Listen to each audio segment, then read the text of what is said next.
for the first time in 7 years, it's going to cost more to go to post-secondary school here in Ontario. The Ford government removing a freeze on tuition as it makes a multi-million-dollar investment in colleges and universities. Our Caryn Ceolin is at Queen's Park this morning, breaking it all down and telling us how much more students will have to pay. Good morning.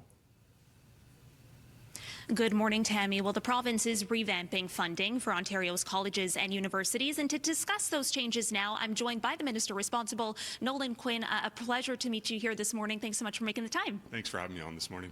I wanted to ask you, because your government is lifting the tuition freeze, it's also reducing OSAP grants. This follows years of stagnant provincial funding that has kept it the lowest per student anywhere in Canada. Why is this now being partly rectified on the backs of students? Well, recognizing the federal government has made significant changes, whether it's the OSAP system on the career colleges as well as with our international students, it has created some revenue challenges for both our colleges and universities. So this historic $6.4 billion investment will stabilize our sector, not just for students for today, but for students for tomorrow as well. Well, you mentioned the changes to the stricter, rules that are coming for international students, the changes under the federal government. But does the province not, bear some responsibility in letting colleges and universities rely on international students for tuition fees to kind of fill their funding gaps? Well, we're really focusing on ensuring that there's stability for the sector. This $6.4 billion is going to add another 70,000 new seats.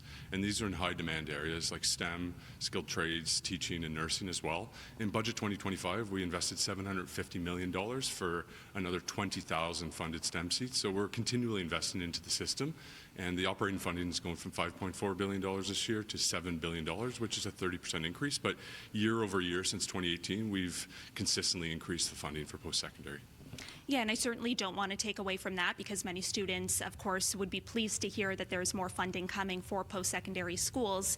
But at the end of the day, the reality is that universities and colleges are still going to be able to increase tuition fees while also, reducing students' access to grants under OSAP. And so that means there's going to be more financial liability on students at a time when they're facing record high unemployment rates. Your government is comfortable with that?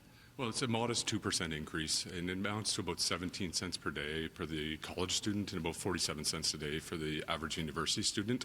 Recognizing when we froze tuition and decreased it by 10% in 2019, the sector and landscape was much different back then, but we have saved on average about $1,800 per university student, $450 per college student, and those savings will be felt for the next generation of students as well.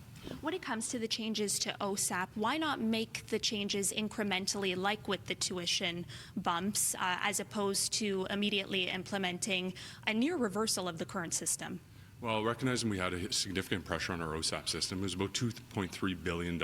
As I mentioned, the federal government did change the way they're giving grants to loans at our career colleges, as well as just the uptick in OSAP since coming out of the pandemic has been significant.